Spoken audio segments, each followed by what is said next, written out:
Welcome back to CBS Mornings. We continue our Countdown to Sunday series this morning with one of the NFL's most talked about teams. The Washington Commanders started this season off with new ownership after a series of missteps, scandals, and more than 3 decades without a Super Bowl appearance. Only on CBS Mornings, the other James Brown, hardest working man in show business, host of the NFL Today on CBS, spoke with the Commanders' new owners, including NBA great Magic Johnson. JB is at the team's home stadium, FedEx Field in Maryland. JB, what's up, baby? Nate, good to be with you, Gayle and Tony. And you're right, that matchup this weekend, Washington at Denver, is not so much about the talk on the field, but for the Washington faithful, the big move that was made up in the ownership box. And as a matter of fact, it's a key change that has the Washington faithful more excited than they've been in a generation. Even before the Commanders started their season with a W, many of Washington's weary football fans had already notched their favorite victory in decades during the offseason. New hope. I finally feel like we're heading in the right direction.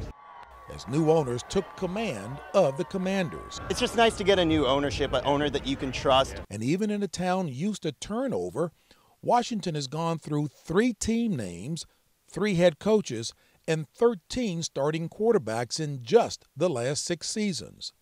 It's been a long journey. With just 2 playoff wins since outgoing owner Dan Snyder purchased the team in 1999 and allegations of sexual harassment and toxic conduct, fans' disgust and distrust was written all over.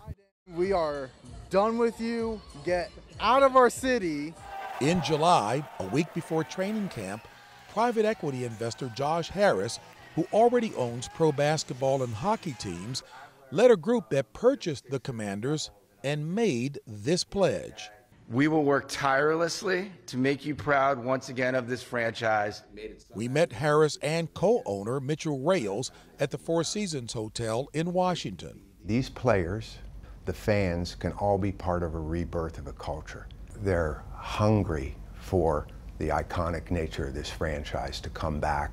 But with rumored bidders, including everyone from Jeff Bezos to Jay-Z, Harris and Rales brought in some of their own star power, with 5-time NBA champion Magic Johnson as a part owner.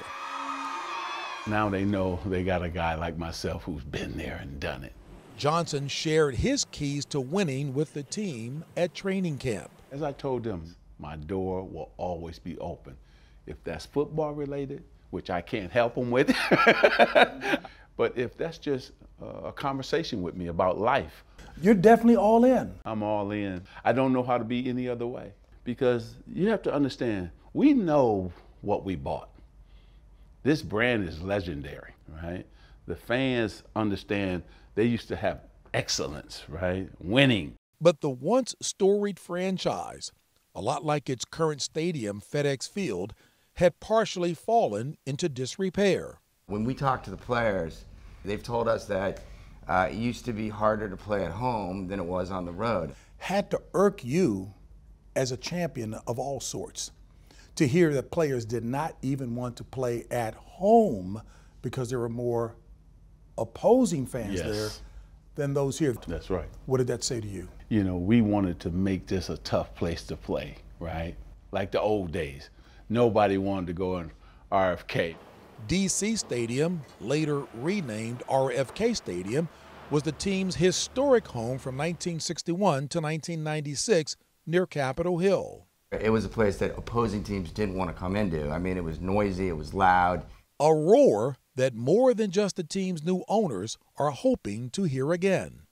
We promised that we're going to get RFK back. Washington, D.C. Mayor Muriel Bowser is hoping to bring the Commanders back to where the team played its Super Bowl seasons. It's the little stadium that could, you know, the bleachers would rock. This one here, this right? This one here, you know. And it also was a place that brought, you know, kind of a disparate Washington together. Now, Bowser hopes a new stadium here would bring jobs and businesses to nearby neighborhoods.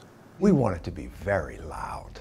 And can we architecturally figure out how to make this stadium rock like it used to rock at RFK? For now, the new owners invested $40 million to help FedEx Field deliver a better fan experience this season. The fans have a lot of things on their mind. They want cheaper beer. They want cheaper parking. Can you give them cheaper beer? I bought some beers.